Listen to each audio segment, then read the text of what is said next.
Në triportin e Vlorës, aty ku po ndërtohet porti I ri tregtar që synonte të sillte zhvillim dhe që do të shërbente si nyje për mallra dhe pasagjer, nuk po punohet, por në horizont ka lindur një skandal më vete. Një pensionist të shpronar I kompanisë Premium Construction and Maintenance që nga emri tingëllon si prestigjioze. Sipas dokumentave zyrtare, administratori I saj rezulton Hektor Agalliu, momentalisht pensionist me origjinë nga Berati, I cili është njëkohësisht edhe punëtor I thjesht në firmën Salilari. Pra, rrjedhimisht I bie që është një njeri pa eksperiencë në ndërtim, pa staf, pa mjete, pa histori biznesi, por me sa duket me diçka që në Shqipëri vlen më shumë se gjithçka tjetër, lidhjet e duhura. Një pensionist me pension 200.000 lekë të vjetër është ai që është shpallur fitues për realizimin e një prej investimeve më madhore në Vlorë, që është porti integruar që ka vlerën e 60 milion euro. Këtu me sa duket është katandisur Vlora, ku një pensionist me 200.000 lekë pension të fitoj tenderin dhe të zhvilloj një nga projektet më madhore.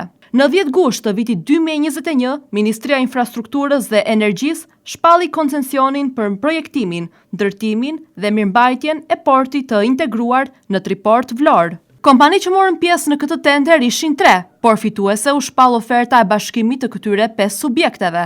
Agbes Construction, që zotëronte 33% të aksioneve, Besta 30%, Arkon Studio 25%, IT Group 8% dhe Premium Construction and Maintenance 5%. Një muaj mbas firmosjes së kontratës koncesionare, 5 kompanit krijuan shoqërinë Vlora Harbor Construction and Maintenance, por menjëherë mbas themelimit të saj, gjërat morën një tjetër rrjedh. Sipas ofertës, ky bashkim kompanish që do të ndërtonte portin e ri tregtar të Vlorës me paratë e tyre dhe në këmbim qeveria, do të paguante 60 milion euro, me këste për 7 vjet, menjëherë mbas përfundimit të ndërtimit. Në shtator të vitit 2022, Agbes Construction, e cila ishte edhe aksionerja më e madhe e koncesionit, I shiti kuotat e saj për 100.000 euro te shoqëria Premium Construction and Maintenance. Një muaj më pas largohet edhe një tjetër aksioner, Arkon Studio, I cili shiti 25% të aksioneve për 2.500 euro.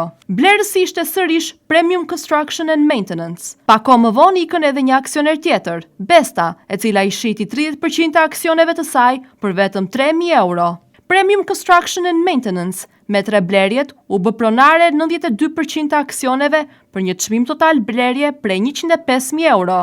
8% I zotëron IT Group. Premium Construction and Maintenance, që nga emri tingëllon si një kompani serioze ndërkombëtare, por nga një kërkim I thjesht në qendrën kombëtare të biznesit, rezulton se ka një kapital fillestar prej vetëm 10.000 lekë dhe si për rastësi është themeluar vetëm 2 muaj para shpalljes së tenderit të koncesionit. Koncesioni për portin e integruar në Triport Vlorë me vlerë 60 milion euro ngjan dyshime se mbas këtij projekti fshihet një procedurë e dyshimt që favorizon një shoqëri të krijuar vetëm për të përfituar nga fondet publike, ndërsa pronari zyrtar rezulton të jetë një pensionist pa eksperiencë në ndërtim.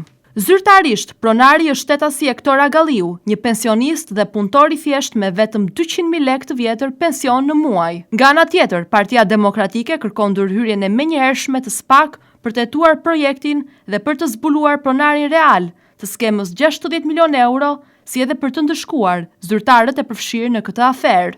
Aktualisht, kur në portin e ri të Vlorës duhet të punojë me ritme të larta, prej shumë muajsh nuk po punohet dhe ka rënë heshtja.